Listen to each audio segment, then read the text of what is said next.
For those of you who have been following my build, you know I've been working on the Thorn, which is the Swan practicum by David Anshel and Greg Herbert. And this model is built at a 1/4" scale.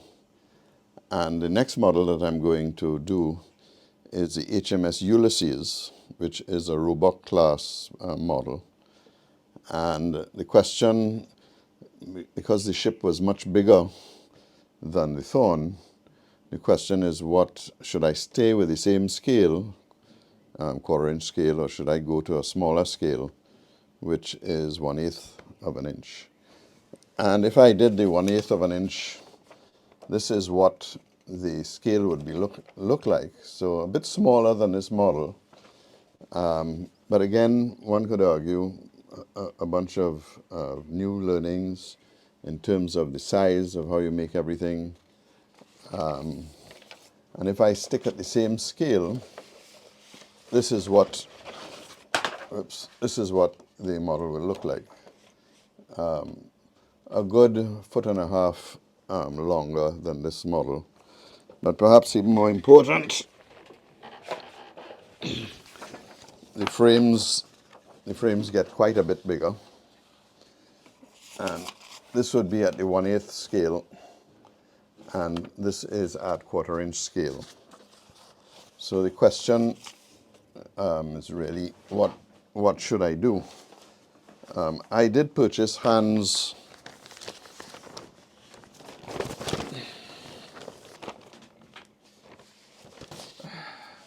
This is Harold Hahns' set of plans, which are really beautifully done.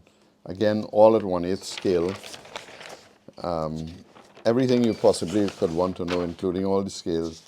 And it comes with a set of 3 CDs that has CAD drawings of the frames. So it's actually very easy for me to go down to the local copying service, send the plans for them to enlarge, and they were able simply to plug in and do a 200% enlargement and move the frames or the plans from here to here. So that's the question sitting in front of me. What should I do? Should I go with the smaller scale, the 1/8 scale, in which everything is already done for me? Or should I take a plunge and build a really much bigger boat? In terms of the cost of the wood, it's not really an issue for me because I have stacks and stacks of juniper. So there's no issue there, and it's all nice and dry.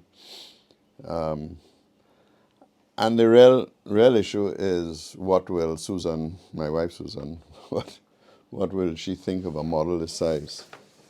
And where will I hide it from her? Harold Hahn has a wonderful book, The Ships of the American Revolution, and in it he covers extensively the roebuck, her history, and in fact it covers how he went about building the model. So I've been able to find a fair amount of information. I've also been down to the National Maritime Museum in London and looked at their archives, and there are tons of plans there, including a plan of the Ulysses. So that's a huge plus. But just to give you a feel for the size of the model, I actually made up a keel, the stem and the stern, and I'm going to make some frames in the next few weeks, again to give me a feel before I make a decision as to what I'm going to do. But you can take a look at the size of the 2 models. It'll fit on my workbench, and I will be using Hahns' upside down method of constructing it. Why? Because I've never done that before, and I think it's a great opportunity to learn something different. But if you look at the 2 models, in terms of size, there's a significant difference in the size of this model. What was really great about this practicum is that Harold Hahn actually had 3 DVDs on how to build a model, and I'll take you through, and you can just take a look at what's on those DVDs. So here is all the files and all the drawings of the frames, the images of the build as it went along, a small movie on lofting frames, again showing how to make sails, modeling the ship boats, lots of photographs from Harold Hahns' build, and again another small course on planking, showing the full ship plan, silver soldering, the tools that you need, and of course written instructions, 12 chapters, of which really it's chapter 6 going forward.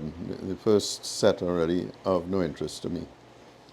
So if we look at the frames, and we'll put up the one that I have, frame 32.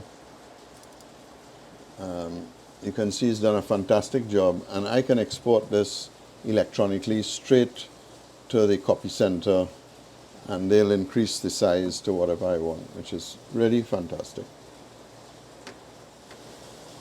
Here are a whole series of photographs using Harold Hahns' build, and really gives you great detail, and will help me really put the model together quite easily. And the real issue is, what will Susan, my wife Susan, what will she think of a model this size? And where will I hide it from her?